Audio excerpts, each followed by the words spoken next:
오늘부터 우리 요리분답을 같이 공부를 하려고 합니다. 자, 우리 요리분답은 뭐냐?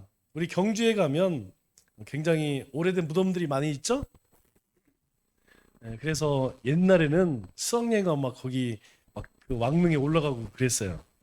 그런데 그 이제 오래된 무덤에서 발굴한 것들을 이제 박물관에 전시를 해놓죠.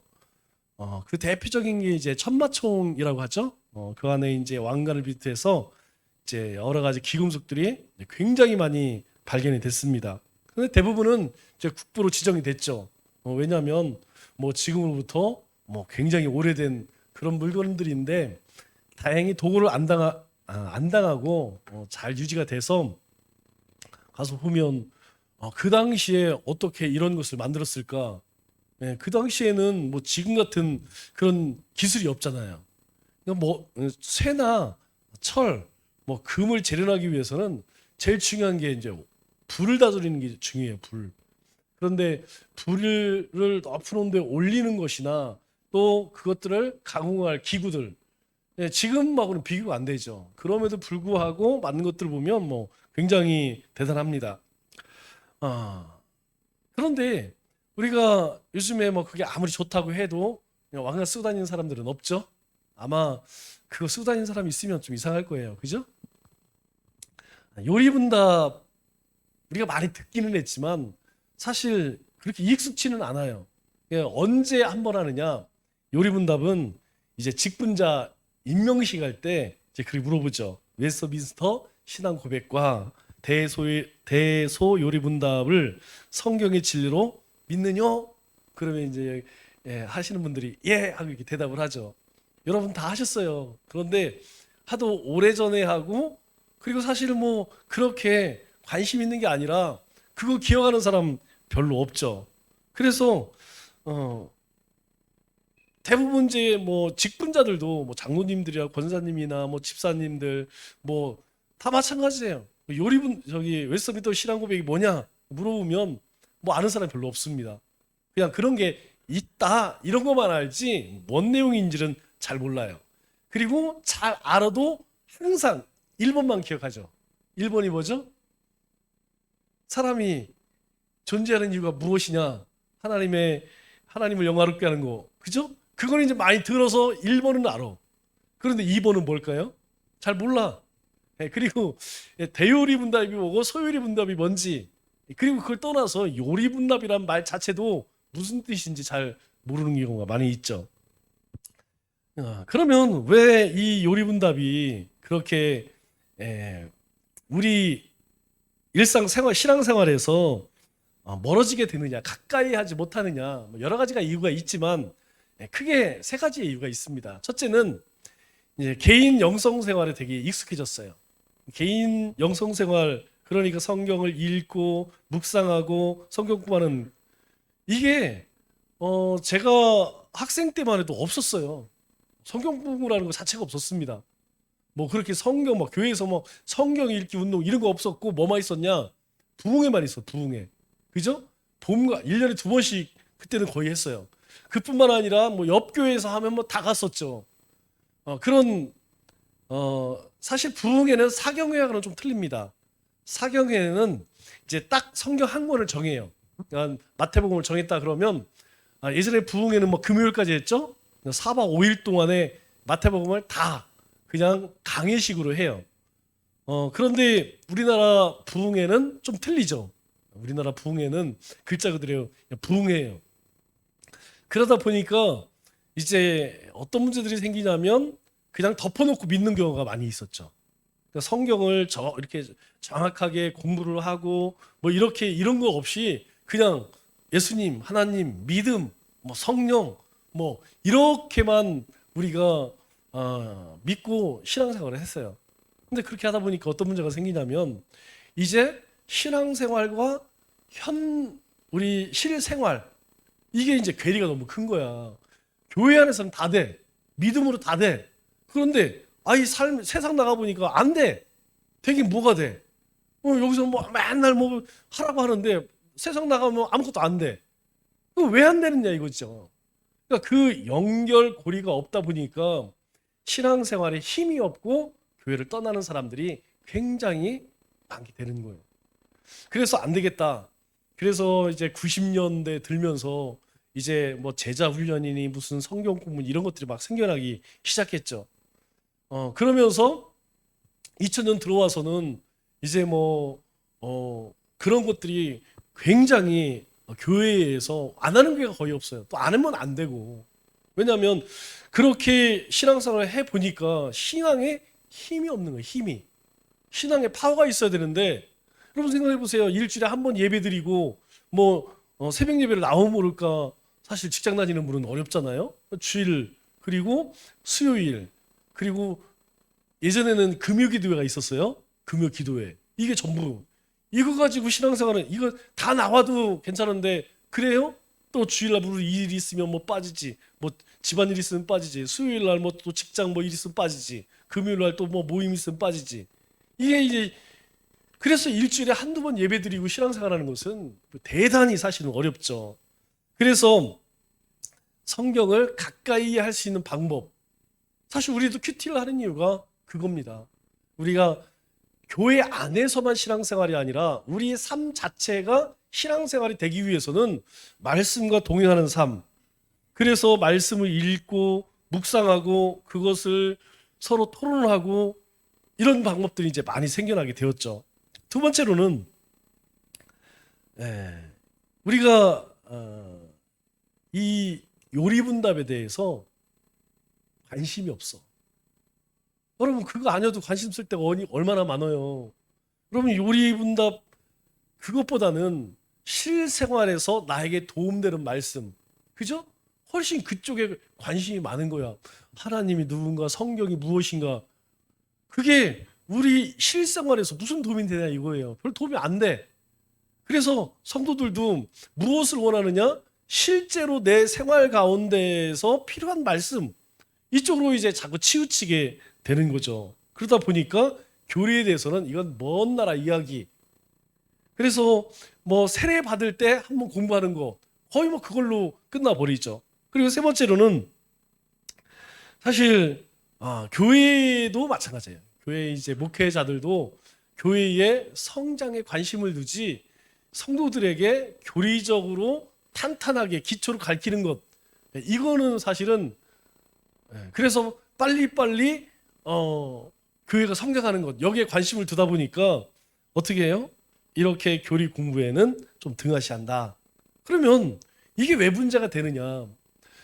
개인적으로 우리가 큐티를 하는데 큐티에서 우리 지난번에 강사 목사님도 왔지만 오셔서 많이 하셨던 말씀 중에 하나가 이 큐티 나눔이 참 중요해요. 제가 보니까 우리 청춘 목장에서는 그 참 잘하시더라고 나름대로. 하지만 나름대로예요. 왜냐하면 FM대로는 사실 어려워요. 초보가 처음부터 걷고 뛰지 못하죠. 처음에는 기어 다니다가 여기다도 받고 저기다도 받고 그러면서 이제 크는 거니까. 그러나 시도는 참 좋다고 생각해요. 왜냐하면 각자 큐티를 하고 감사의 제목을 찾아서 카톡방에 올려서 이 사람은 이런 방법으로 이 말씀을 보고 이렇게 감사를 하는구나. 나와 또 다른 어떤 다른 각도에서 삶을 바라볼 수 있는 거니까. 그죠? 그러니까 이게 좋은 이유는 무엇이냐면 내가 하나님의 말씀을 직접 묵상하는 건 좋아요. 그런데 만일 그것이 잘못될 때는 걷잡을 수가 없다는 거죠. 그러니까 여러분들에게 제가 매일 아침마다 우리 큐티 말씀을 보내주는 이유가 있어요. 그리고 여러분들에게 생명의 삶을 꼭 가지고 큐티를 하라고 하는 이유가 있어요. 왜냐하면 성경책만 가지고 큐티를 할 수 있을까 못할까요? 충분히 합니다. 저는 해요. 그런데 여러분도 할까요 못할까요? 해요. 문제는 무엇이냐면 내가 지금 잘하고 있는가 잘못하고 있는가 이걸 모른단 말이야. 왜냐하면 저는 신학이라는 공부를 했잖아요. 신학, 조직신학. 그래서 신론, 교회론 무슨 론 해갖고 성경을 볼 때에 그 뼈다귀, 그 줄기 밖으로 잘 안 나가요.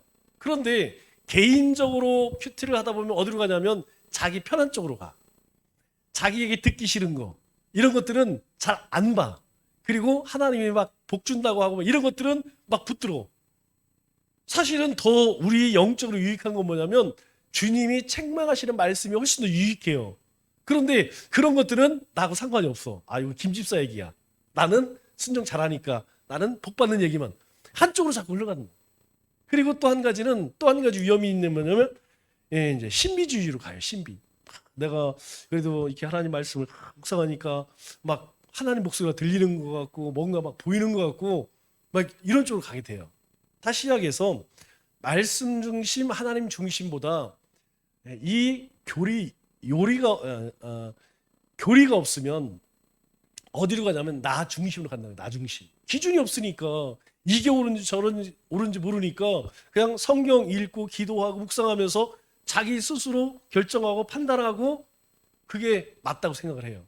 그래서 신앙생활 우리 성도님들 가운데 제일 무서운 사람이 그런 사람이에요.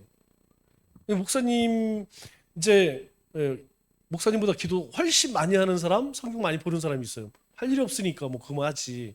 근데 뭐 그건 나쁜 건 아니지만 그렇게 해서 자기가 하나님께 어떤 받은 것은 개인적인 은혜인데 그걸 가지고 이제 막 덤벼. 내가 하나님한테 들었어요. 목사님 들어봤어요? 저는 봤는데요. 목사님 봤어요? 뭐 이래. 여기까지 가면 이제 심각한 경우가 되는 거죠. 그분은 이제 기도원 차려야 돼. 뭐 다른 방법 없어요. 신앙생활 못합니다. 절대 못해요. 왜 그러냐? 말씀 중심, 하나님 중심이 아니라 나 중심, 내 중심 그렇게 바뀌어진다는 거죠. 왜? 교리가 없으니까. 두 번째로는 우리에게 중요한 것은 무엇이냐면 현세가 아니라 하나님 나라가 중요합니다. 하나님 나라는 죽어서 가는 곳이 아니고 이 땅에서 누리는 삶이에요. 그런데 그 하나님 나라에는 별 관심이 없고 세상에서의 삶이 더 중요해. 세상에서 먹고 마시고 입는 좋은 집에 사야 되고 좋은 차를 그리고 성공해야 되고 남 앞에서 땅뚱거릴 수 있는 그런 삶이 신앙보다 훨씬 더 중요해. 그러다 보니까 이단이나 다른 유혹이 오면 진리에 흔들린다. 진리에 흔들리는 이 얘기도 맞는. 왜? 내 관심은 축복이니까 이쪽에서 더 복을 많이 준다 그러면 그쪽으로 가. 저쪽에서 복을 더 많이 준다 그러면 저쪽으로 가. 그래서 여러분 이제 교회의 유랑민들이 있죠? 우리가 이제 그 백화점에 쇼핑하는 사람들이라고 그래요. 교회 쇼핑하는 사람들. 보통 주기 3년입니다. 3년 정도 다니면 이제 새로 와. 여러분들이 만일 뭐 다른 교회를 갔어. 3년 동안은 참 좋습니다. 근데 3년 지나면 예전에 다녔던 교회하고 좀 비슷해져. 그러면 또 다른 교회를 가. 그러면 거기서 한 3년은 신나. 근데 3년쯤 지나면 익숙해져. 그럼 또 옮겨. 여러분 그렇게 뺑뺑뺑 돌아다니는 사람이 굉장히 많습니다. 의외로 많아요. 우리는 여기 쬐깐하니까 잘 안 오는데 보통 어느 정도 되는 우리 열방교회도 이제 겉 건물을 보면 막 겁나게 많이 부흥되고 그럴 것 같잖아요. 그런데 그 교회도 항상 300명을 넘지 못하는 가장 큰 이유가 그거예요. 여러분 이 유랑민들이 혼자 다니지 않습니다. 떼거지로 다녀요. 떼거지로. 한 30명, 50명, 많게는 70명. 우리 저기 어디죠? 대학병원 뒤에 흰돌교회인가요? 네, 예전에 제가 알기로 한번 거기도 이제 난리가 났었던 걸로 알고 있어요. 근데 그 교회에서 한 100명 정도가 열방교회 갔어요. 그럼 거기서 잘했을 것 같죠? 오래 못 간다니까요. 한 5년 지나면 여기도 별반 없네? 그리고 열방교회는 뭐 독재자입니다. 여러분들이 잘 몰라서 그렇지 저하고는 틀려요. 그 재직회고 공동회 이런 거 없어요. 그냥 다 그냥 독재로 해요. 부럽죠? 네, 저는 부럽죠. 쉽고 빠릅니다. 그러나 위험성이 있어요. 그거는 그렇게 바람직하다고 저는 생각 안 해요. 그렇게 하면 뭐 당회가 뭐가 필요 없고 재직회에 뭐가 있고 뭐 그런 거 필요가 있어요. 그냥 혼자 하면 되지. 그건 그렇게 옳다고 생각하지 않아요. 그런데 거기도 한 5년 지나 보니까 아이고 옛날 다녔던 흰돌교회하고 별 차이가 없네. 그래서 어떻게 해요? 그 사람들이 왕창 가버려. 그러면 어쨌든 위치가 좋고 뭐 이렇게 이제 좀 있어 보이니까 또 이제 사람들이 와요. 한두 명이 와서 괜찮네 그러면 자기가 이전에 있던 그 사람들도 다 불러. 한 30명. 그러다 한 3년 지나면 그 사람들하고 기존에 있던 사람하고 또 합해갖고 한 50명, 70명이 또 확 나가. 그래서 참 이상해요. 뭐 계속 오는 사람만 생각하면 벌써 한 거기도 한 7, 8명 돼야 되죠. 그런데 200명, 300명을 잘 못 넘어요. 왜 그러냐면 그런 유랑민들이 있기 때문에. 왜 그러냐면 그분들의 10중 8구는 어디에 관심이 있느냐? 현세에 관심이 있어. 지금 세상에서 복이 중요해. 그런데 주님은 그 얘기하지 않습니다. 이 땅의 삶이 천국의 삶이라는 거예요. 그걸 누릴 수 있어야 된다는 거죠. 관심이 어디 있느냐? 세상적인 축복에만 관심이 있어. 그러니까 복 준다고 하는데 복을 많이 줘. 저기 가면 성공한 사람들이 많대. 저 교회는 어떻대? 그러면 그쪽으로 싹 가. 가서 한 3년이나 5년 있으면 거기도 이제 별볼 복 다 받았어. 그럼 또 딴 데로 가. 네. 여러분 신천지가 JMS 하나님의 교회가 그 사람들이 안 믿는 사람 전도하나요? 99.9%는 다 믿는 사람들 데리고 간다는 거죠. 왜 그러느냐? 왜 그렇게 신천지가 부흥을 하고 하나님의 교회가 부흥하고 JMS가 부흥하느냐? 다른 게 아닙니다. 기본적인 교리를 모르니까 사실은 조금만 유혹을 하면 다 넘어지게 된다는 거죠. 그래서 우리가 이 요리문답에 대해서 잘 알아야 된다는 거예요. 자, 그러면 요리문답은 뭐냐? 백종원이가 요리하는 요리가 아니겠죠? 네, 저도 사실 예전에 요리문답 도대체 요리를 가지고 시험을 본다는 얘기인가?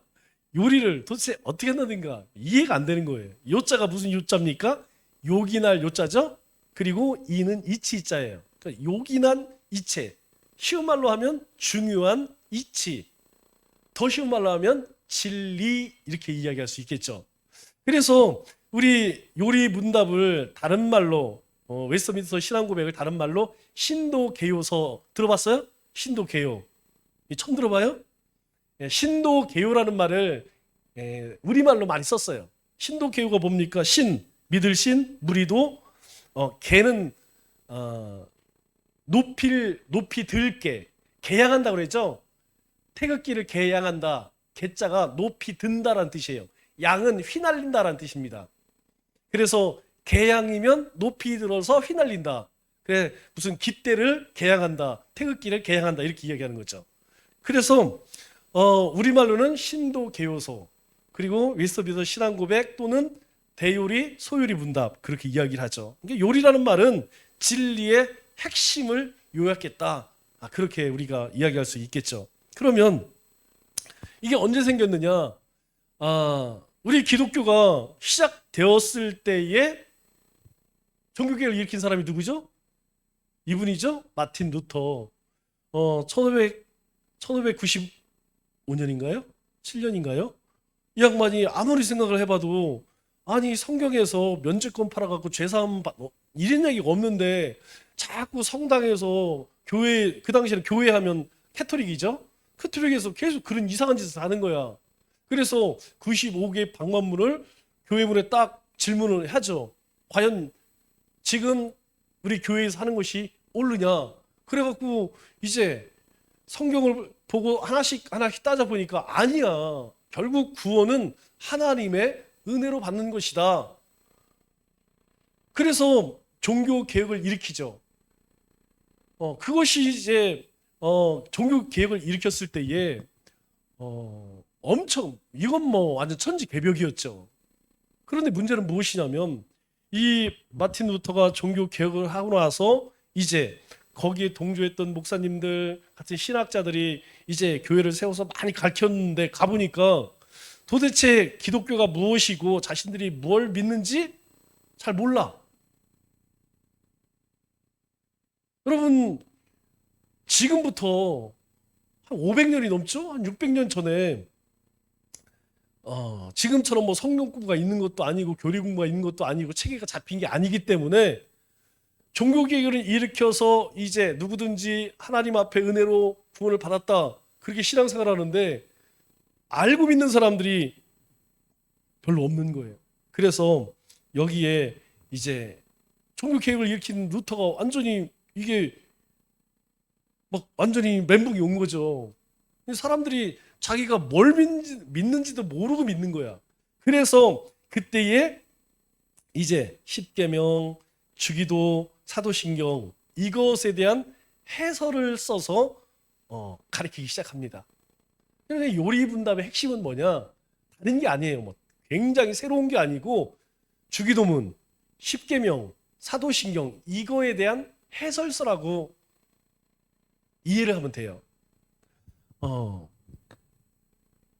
그래서 이후에 이 마틴 루터 이후에 이제 칼빈이 우리 이제 개신교의 가장 중요한 그런 교리를 만들죠.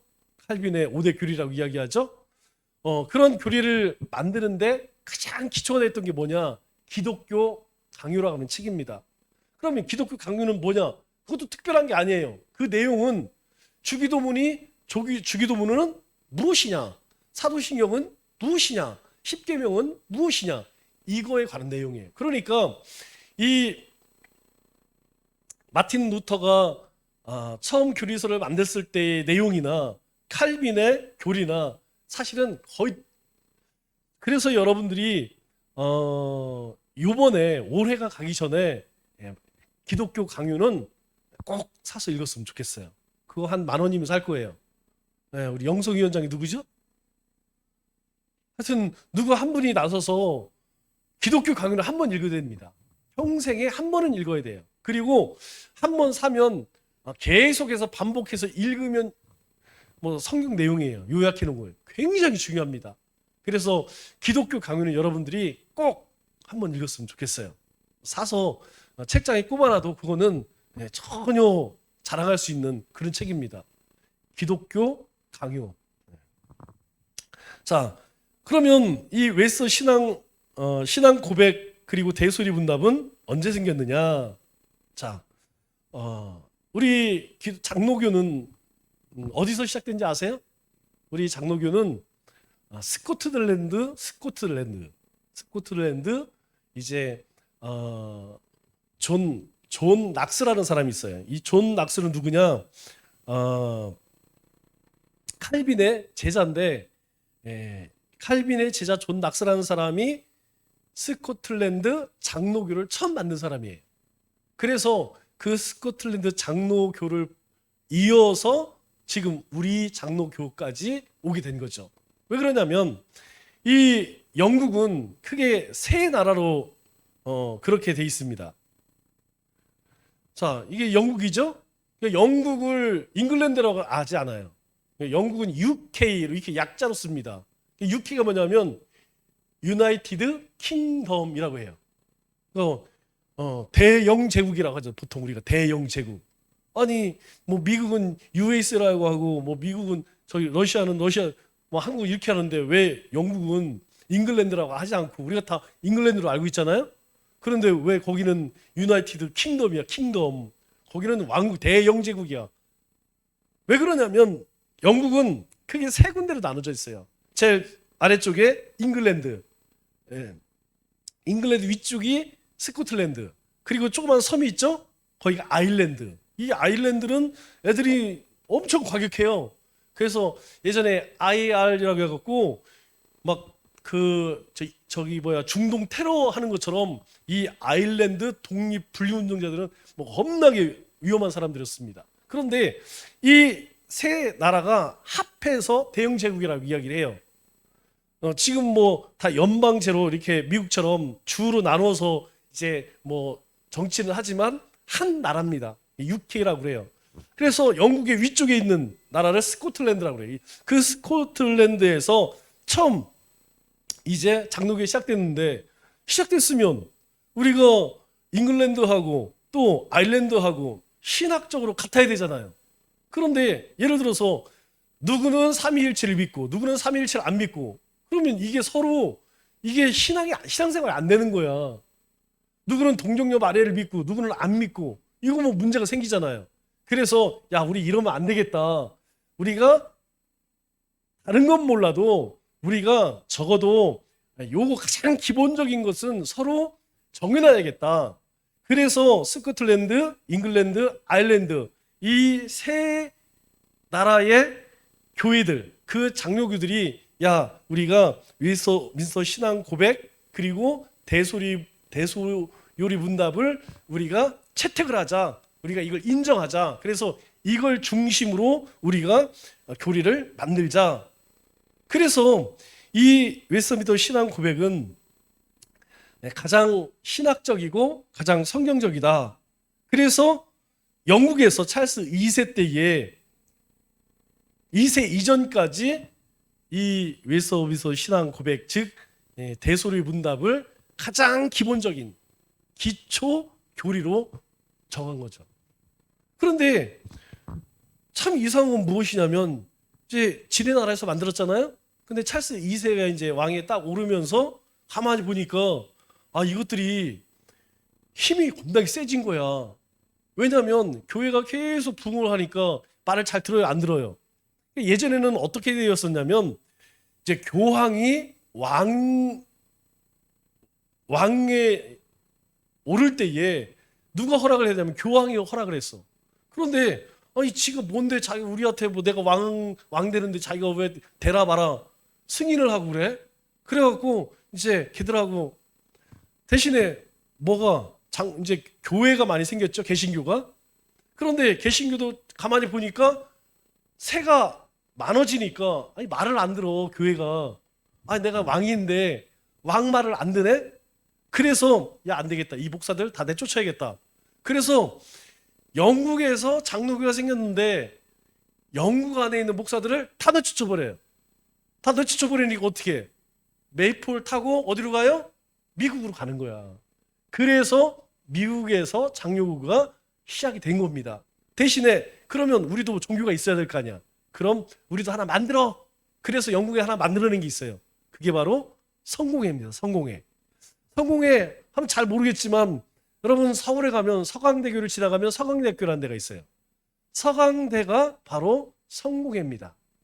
이 성공회는 겉으로는 거의 천주교하고 비슷해요.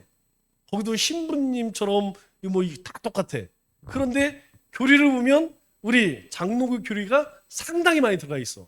그러니까 반은 캐톨릭, 반은 개신교. 약간 그래요? 네. 우리 이제 불교 다니는 분들도 이제 천태종, 조계종 뭐 이런 분들이 되게 싫어하는 사람이 누군지 아세요? 원불교입니다. 원불교는 반은 정통, 반은 이게 섞여 있어요. 그래서 불교에서 이단 하면 원불교예요. 그리고 이제 천주교에서 이단 하면 개신교입니다. 그래 개신교를 영어로 프로테스탄트라고 하죠. 프로테스탄트, 저항자, 항거자라는 뜻입니다. 자 그렇게 해서 우리 개신교가 장로교가 생겨났고 그 장로교의 가장 기초 교리로 웨스트민스터 신앙 고백서를 채택했다. 그런데 그 미국에 건너간 미국 장로교회에서 이제 1900이 웨스트민스터 신앙 고백서가 처음 이제 만들어질 때가 1647년. 근데 그때가 언제냐? 제가 이제 잘 우리하고는 좀 잘 시간적으로 잘 연결이 안 돼서 우리나라 조선시대니까 조선시대 왕들이 있죠. 우리가 이거 많이 애워봤죠. 태정, 태세, 문단세, 예성연중, 임명선, 광인효현, 숙경영, 정순헌철, 고순 이렇게 많이 외웠죠. 요때 요 가운데 언제쯤이냐면 인종, 광해군 다음에 인조 반정이 일어나죠. 인조, 효종 요때에 사람들이 이거 이제 많이 물어봐. 태조는 뭐고 정종은 뭐고 왜 누구는 조가 붙고 누구는 종이 붙고. 그러니까 조가 붙은 사람은 뭐냐면 업적이 많은 사람. 네. 그러니까 태조는 나라를 세웠죠. 그리고 세조는 어떤 사람이에요? 단종, 자기 조카 내쫓아버리고 지가 왕 됐잖아요. 그래서 세조 이렇게 하죠. 그래서 업적이 특별한 사람이 있을 때에는 조를 붙이고 그냥 열심히 했다 그러면 종을 붙입니다.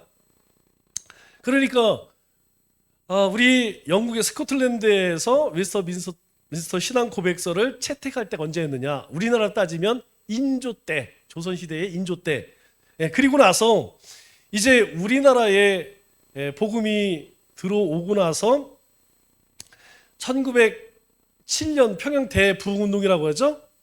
평양 대부흥운동 1907년 이때에 장로교회에서 이 웨스터민스터 신앙 고백과 그리고 대소요리 문답을 정식으로 채택을 합니다.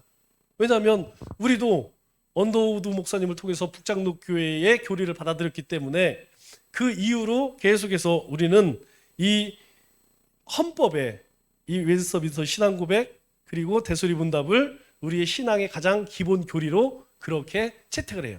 그래서 우리가 목사님뿐만 아니라 목사, 장로, 항존직이라고 얘기하죠. 권사는 아니고 우리 안수 집사, 우리 항존직을 받을 때에는 항상 이것에 대해서, 왜냐하면 이 내용이 뭐라고 그랬어요? 주기도문 사도신경 10계명 그것을 해설해 놓은 것이 바로 이 요리문답이다. 자, 그러면 왜 웨스터민스터 신앙 고백서라고 하느냐? 여러분, 우리나라도 서울에 가면 종로 주변에 보면 가장 중요한 그런 기관들이 있죠. 종묘가 있고 덕수궁, 경복궁, 광화문 다 고기 있죠. 마찬가지로 웨스터민스터라고 하는 동네에 버킹엄 궁전 있죠. 버킹엄 궁전, 그리고 웨스터민스터 대성당, 웨스터민스터 사원, 이런 것들이 거기 다 모여 있어요.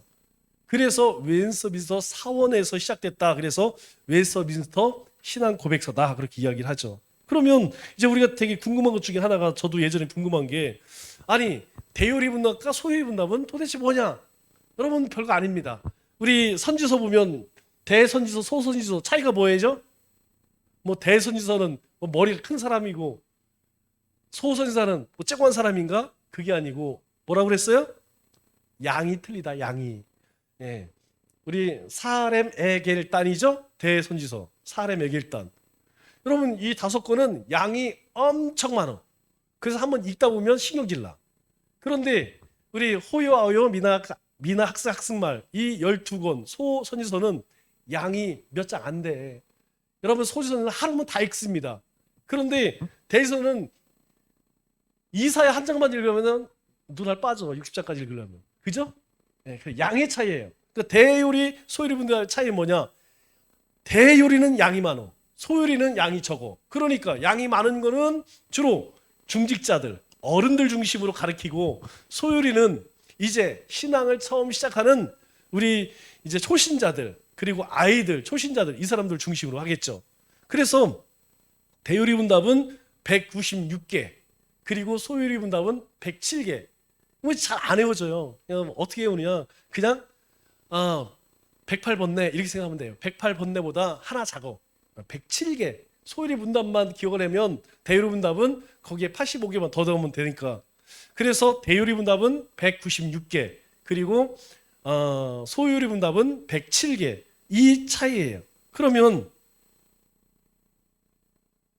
자, 누가 사용했느냐? 우리 장로교회에서 사용하는 겁니다. 다른 데는 모르겠어요. 감리교는 웨일즈 영제가 시작했죠? 거기도 영국에서 시작했으니까. 근데 하여튼 거기 모르겠어. 하여튼 다른 교단은 모르겠고, 우리 교단에서 웨스터민스터 신앙 고백, 대소요리 문답을 사용한다. 그럼 내용이 뭐냐? 자, 이 내용 그렇게 어렵지 않습니다. 자, 첫 번째는 하나님에 대하여, 두 번째로는 죄, 인간에 대해, 세 번째는 예수님에 대해서, 네 번째는 십계명에 대해서, 다섯 번째는 성례와 성찬에 대해서, 그리고 마지막은 주기도문에 대해서. 내용 굉장히 간단하죠? 그러니까 우리가 이미 익숙히 알고 있는 것인데, 이것들이 어떻게 해서 만들어졌는가? 주님께서 우리에게 하늘에 계신 아버지 이름이 거룩히, 이걸 가르쳐 줄 때에 그 근거가 무엇이냐? 그래서 그것을 쉽게 설명해 줘요. 우리 사도신경 내용 뭡니까? 하나님과 예수님과 성령님에 관한 것이 사도신경이에요. 사도신경 하니까 대단한 내용 같지만, 정리하면 성부, 성자, 성령 이거에 관한 내용이에요.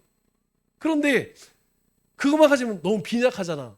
그래서 성부 하나님은 어떤 분이냐? 성자 예수님은 어떤 분이냐? 성령 하나님은 어떤 분이냐? 그것에 대해서 쭉 설명해 놓은 것이 뭐냐? 바로 요리분답이다. 이렇게 생각하면 됩니다. 자, 오늘 본문 말씀을 보면 골로새 교회에 편지를 사도 바울 편지를 쓰면서 이런 이야기를 해요. 너희가 그리스도 예수를 주로 받았으니 그 안에서 행하되. 여러분, 우리가 정말 중요한 게 뭐냐면 우리는 그리스도 예수를 주로 받았다는 것입니다. 우리는 예수 그리스도를 나의 구주로 나의 하나님으로 받았다는 거예요. 그러니까 그 안에서 행하는 게 너무 당연하죠. 그리고 그 안에 뿌리를 받고 세움을 받는 것 너무 중요하죠. 교회는, 우리의 신앙은 항상 하나님의 말씀, 삼위일체 하나님 안에서 살아가야 합니다. 왜 그러느냐? 이 교훈을 받은 대로 믿음에 서서 감사를 넘치게 하다. 여러분, 우리가 그리스도 예수 그 주 안에서 행하고 거기에서 세움을 받아야만 믿음으로 굳게 설 수 있다는 거예요. 그런데 그 이유가 있습니다. 바로 이것 때문이에요. 누가 철학과 헛된 속임수로 너희를 사로잡을까 주의하라. 여러분, 지금만 있었던 게 아니에요. 정명석이가 또 이만희가 지금만 있었던 게 아니라니까. 예수님이 계실 때에도 있었고 예수님 이후에 초대교회 때에도 그런 자들이 있었다니까요. 헛된 철학과 헛된 속임수, 이단이라는 거죠. 거짓 교사들.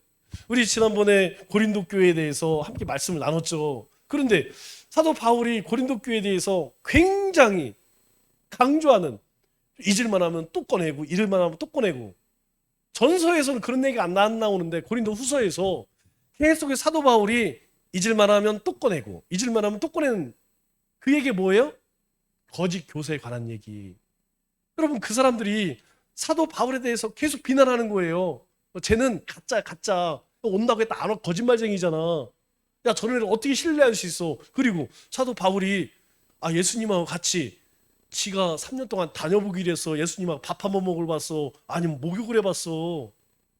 그러니 사도 바울이 무슨 사도야? 사도 아니야. 대신에 우리 말을 따라야 돼. 여러분, 거짓 교사의 뒤에는 누가 있냐면 유대인들이 있었어요. 이 유대인들이 항상 강조하는 게 율법 할례 아니에요? 여러분, 그것보다 좋은 게 없거든요. 왜냐하면 믿음이라고 하는, 은혜라고 하는 것은 눈에 보여지지 않아. 그런데 그들에게는 할례를 하면 표가 나잖아요. 그리고 사람들이 다 먹는 걸 우리는 안 먹어. 사람들이 다 가는 걸 우리는 안 가. 표가 난단 말이야. 그러니까 뭔가 있어 보이는 거야. 야, 우리는 이런데 쟤네는 그렇게 하지 않아. 뭔가 진짜 이상하지 않느냐? 그러니까 쟤들은 가짜야. 그렇게 고린도 성도들을 비난하는데 누구를 이용하냐? 사도 바울을 이용하는 거예요. 사도권을 가지고. 그래서 사도 바울이 뭐라고 이야기합니까? 그놈들, 내가 다시 돌아가면 가만두지 않겠어. 내가 다 치리할 거야. 사도 바울이 집중 얘기해요. 마지막에. 그런데 그 앞서서 속지 마라. 그 가리킴이 조심해라. 그 얘기를 사도 바울은 계속합니다. 고린도 후서에서. 왜 그러냐면 고린도 교회 일단 1장에 뭐가 나와요? 당파 싸움 나오잖아요. 아볼로파, 게바파, 그리스도파, 뭔파 해갖고 니파, 네파. 그리고 또 은사. 나는 무슨 은사 받았어? 은사 받았어? 이거 가지고 싸우고. 또 그뿐이에요? 세상에 음행 들어와서 음행 저지르는 것을 아무렇지도 않게 해. 그런 여러 가지 문제들 이면에 누가 있었느냐? 교회를 포도원을 허무는 여우가 있듯이 교회를 허무는 거짓 교사들이 있었기 때문에. 여러분, 이건요 뭐 사탄의 종들입니다. 여러분, 이거는 뭐 사탄이에요, 사탄. 그래서 사도 바울이 고린도 후서에서 그 얘기를 계속 반복해서 합니다. 거짓 교사들 속지 마라, 속지 마라. 그리고 내가 가면 절대 가만두지 않겠다. 왜 우리가 교리 공부를 해야 되느냐? 여러분, 교리를 잘 알지 못하면 이 가장 기본이 되는, 성경의 가장 기본이 되는 이 교리를 알지 못하면 이쪽에서 이 말이 그런 것 같고 저쪽에서 저 말이 그런 것 같고, 그런 다 맞는 것 같아. 그래서 여러분들이 이 교리를 공부할 때에 조금 뭐 어려운 내용은 하나도 없습니다. 정말 쉬운 내용들이에요. 그렇기 때문에 여러분들이 소요리 문남만큼은 적어도 잘 공부를 해 두시면 나뿐만 아니라 다른 우리가 이단들하고 이야기를 할 때에 극명하게, 그리고 우리가 분명히 금방 분별이 돼요. 신앙생활을 어떻게 해야 되느냐, 열심히 이게 뭔가 이게 사자들은 어떤 거냐, 우리가 이걸 공부하게 되면 금방 판별할 수가 있습니다. 그래서 여러분들이 다른 것들은 우리 젊은 예배 때 하는 거 잘 따라오시면 되는데, 기독교 강요는 꼭 사서, 있으신 분들은 이번 기회에 한번 더 읽어보시고, 없으신 분들은 꼭 사세요. 꼭 사세요. 예. 저도 몇 권 있었는데 다 누가 가져가 버리고 한 권밖에 없더라고. 이거 뭐 초판이든 뭐 재판이든 삼판이 상관없습니다. 그냥 서점에서 파는 거 있으면, 인터넷에서 파는 거 있으면 아무거나 사서 두껍지도 않아요. 그럼 책은 두껍다 그러면 300페이지 넘어가는 거는 두꺼운 책이에요. 300페이지 안 되는 거는 그냥 가볍게 읽을 수 있는 책입니다. 300페이지도 안 돼. 200페이지도밖에 안 됩니다. 그러니까 200페이지도 안 돼요. 그러니까 여러분들이 마음 먹고 읽으면 한나절이면 다 읽어. 그렇게 내용도 어려운 거 아니니까 꼭 기독교 강요는 사셔서 이번 기회에 좀 많이 읽으셨으면 좋겠습니다. 자, 기도하겠습니다.